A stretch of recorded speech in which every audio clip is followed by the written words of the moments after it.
Well, hello, everybody. My name is Randall Barker, and this is my daughter, Emma. Hi, I'm Emma Barker, his daughter. And so, thank you for joining us live. We're here to talk about, I guess, diabetes, of Yeah. course, but how I think the topic of the discussion is how diabetes hits different.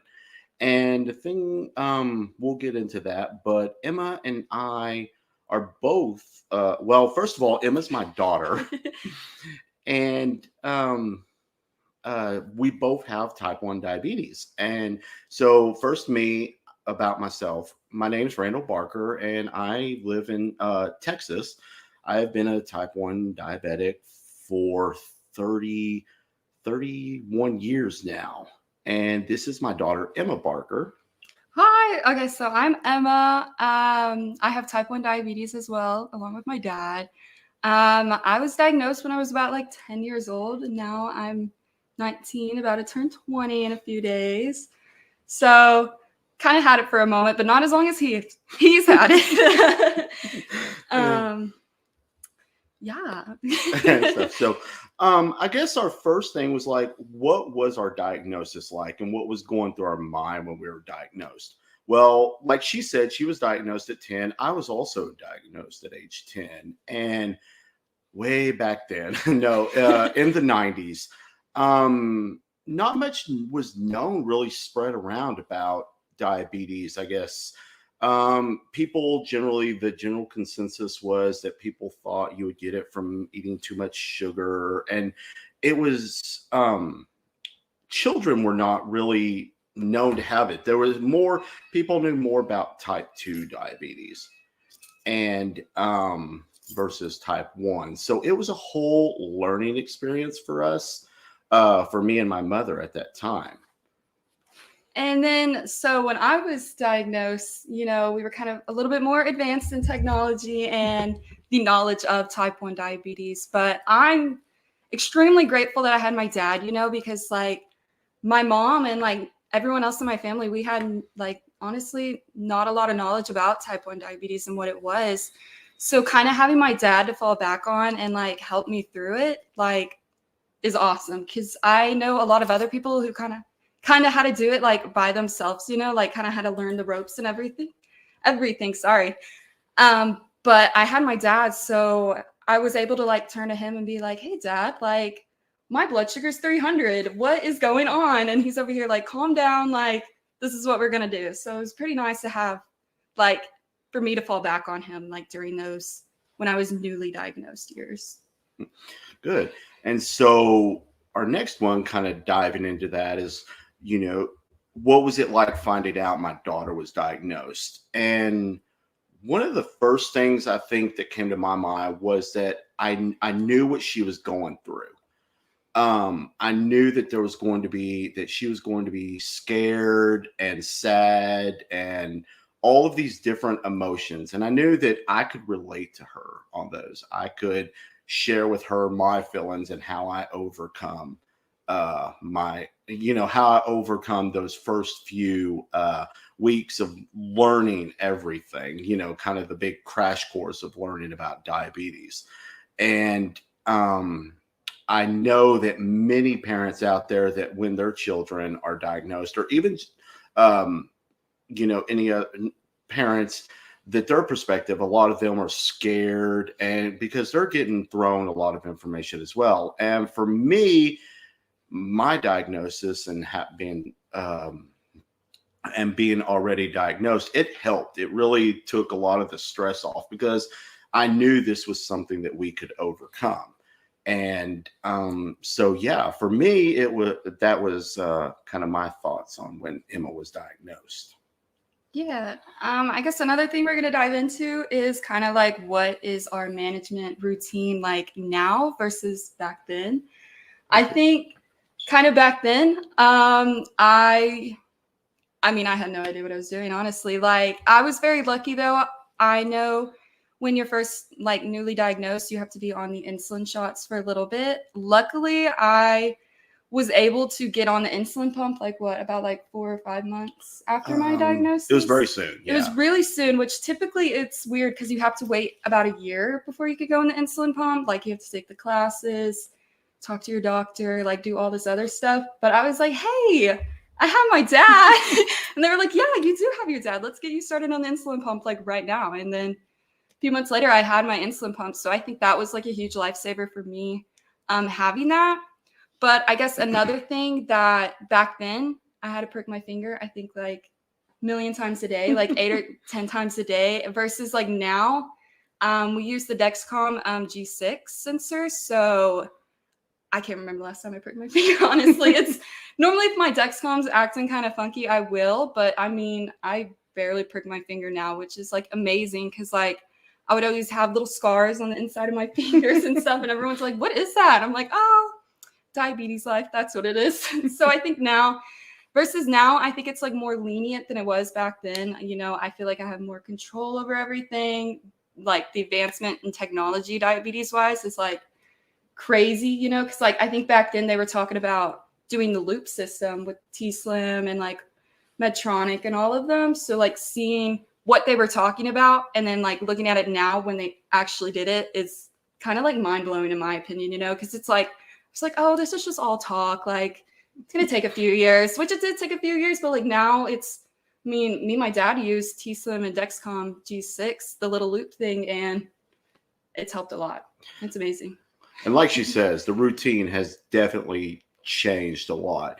You know, when I was diagnosed in the 90s, the blood glucose meters that we used, you know, it took 3 to 4 minutes to get a blood glucose reading. So, you know, now the advancement of technology is, you know, we both wear CGMs where we rarely have to do a blood glucose finger stick and check our blood sugar. But as far, you know, the routine, I guess you could say in comparing is a little bit the same. We of course always check our blood sugar levels prior to a meal, and just whenever we think something's off, our CGM helps us monitor those things.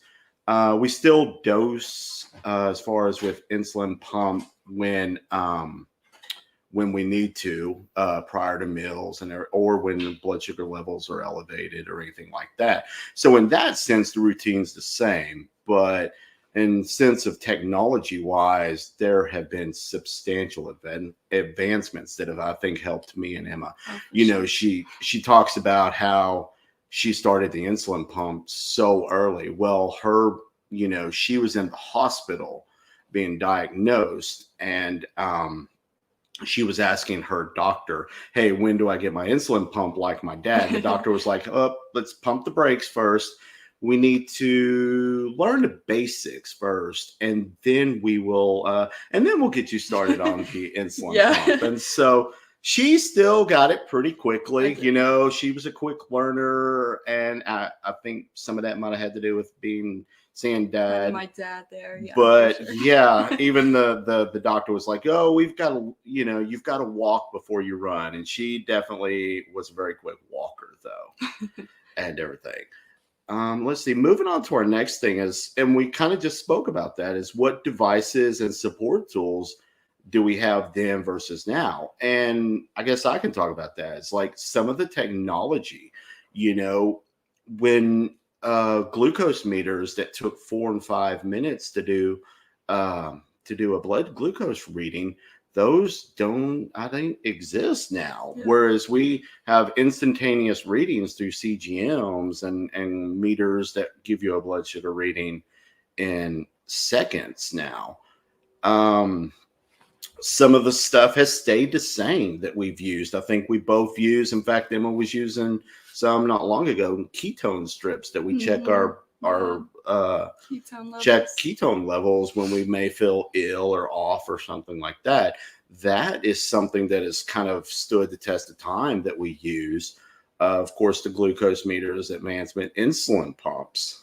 Oh, geez, those are. Yeah. What was it like back then? They were like huge, and then now they're like this big. Yeah, and So tiny. just the insulin pump itself, because back when I started, you were taking injections, multiple injections a day. Mm-hmm. And that's still the technology today, is people, they're not everyone, not an insulin pump's not for everybody. There are individuals that would rather do the take the injection through a syringe, take insulin through a syringe. So that is something that has both stayed the same, but has evolved as well as the way of our getting medication and everything. Let's see, what else? Support tools. Can you think of any support tools that have changed just in the short time span that you have? Honestly, I would say probably like the insulin pumps, like how they're doing the loop. I think that's my favorite thing in the world. That was an experimental thing sure. when you were early diagnosed 10 years ago.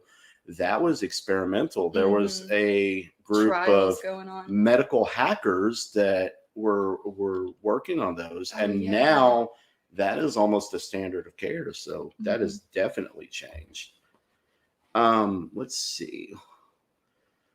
Was there a moment that you experienced that made you realize diabetes was different than before?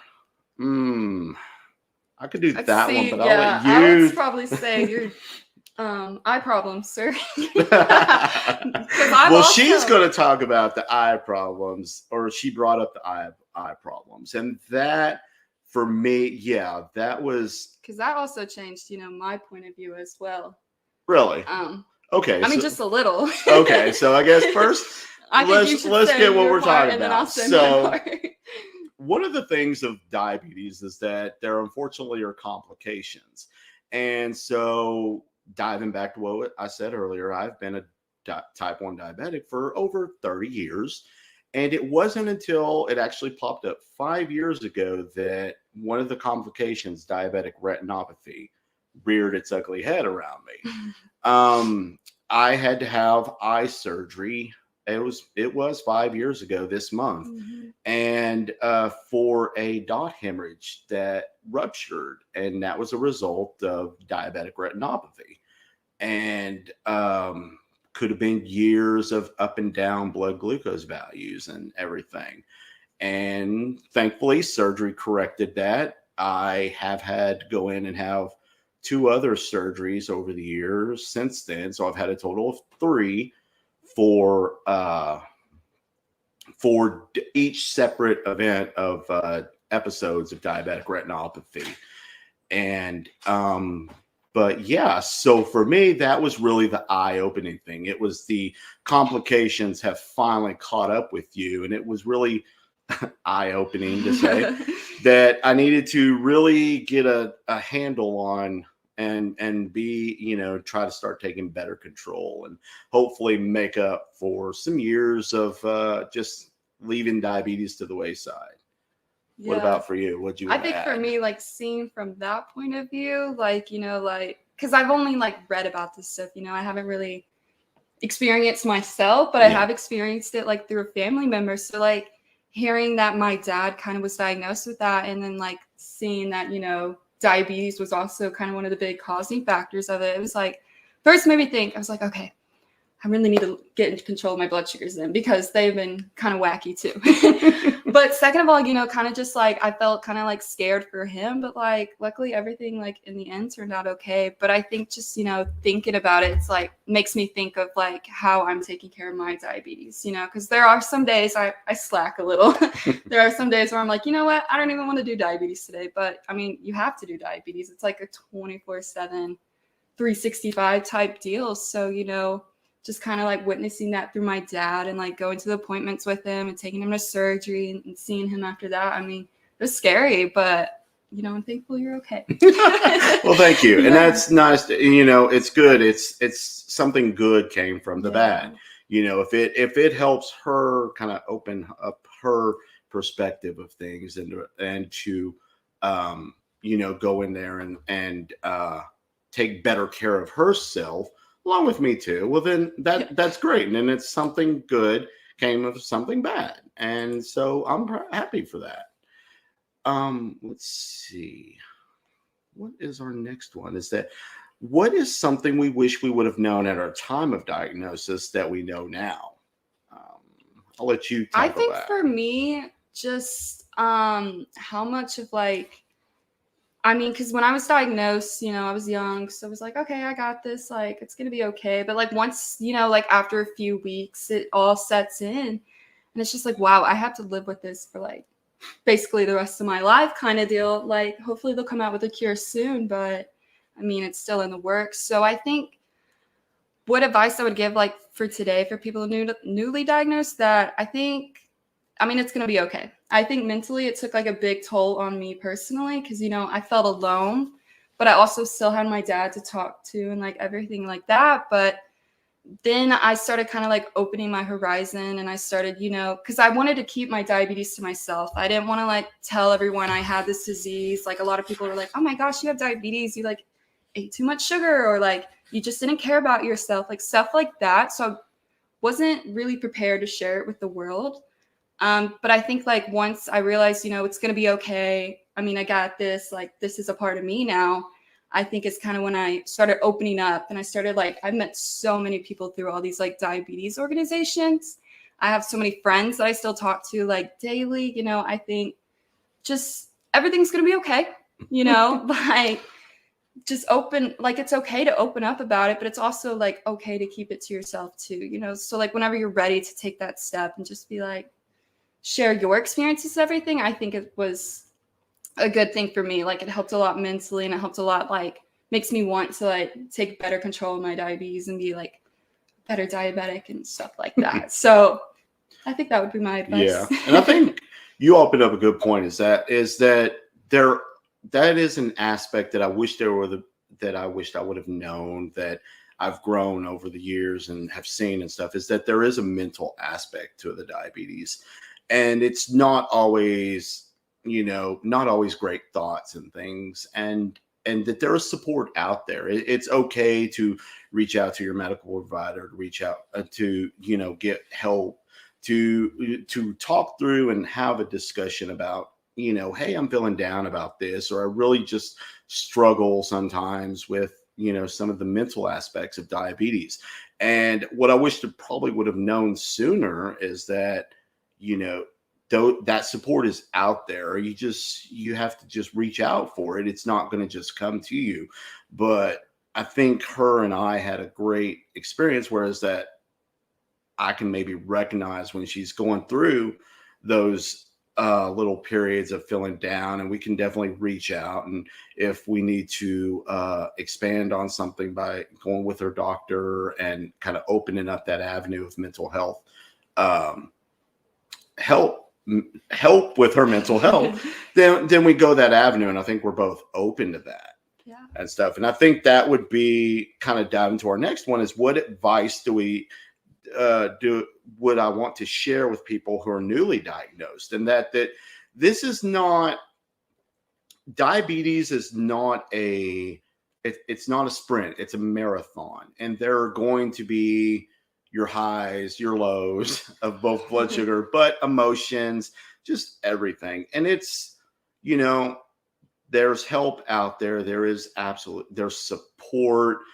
There's a community. There's a whole, I think the diabetes online community that is out there, they are there to kind of help support each other. And all it takes is just opening up, reaching out, and getting that support. Do you have any advice that you would have? Probably, ring in on that. And yeah, good elaborating. Yeah. So, and like Emma mentioned, is that she has friends. We both attended a summer camp that was devoted strictly to diabetics, children with diabetes, from I think age 5 to 18, all the way to 18. Yeah. And this camp is Camp Sweeney. Give them a shout out in Gainesville, Texas. It is a life-changing experience that Emma and I got to both experience. And we both have friends that we still talk to this day, that we met at that camp. Now, mine are much older And Emma would just recently were aged out of the camp. Yeah. And so, but we both have friends, and we have those friends that we reach out to in our times of need and stuff. And so that kind of goes back to what I was saying for the advice is that, you know, there are the highs and lows, and reach out for those times when you need help. Mm-hmm. So I'll let you lead with the next one. So for our last one, in your words, how do you think diabetes is different today? Let me think about this one. Do you want to go? Okay, I'll go. Diabetes. Well, from what I've learned prior to when I had diabetes, but when I was fairly new, it's just the technology itself has changed. And I think that leads to a better advancement of treatments that we have. And I still am optimistic that one of these days we will have a cure. Mm-hmm. But a big caveat to that is, what is a cure to me? What is a cure to you? What a cure to each person might be different.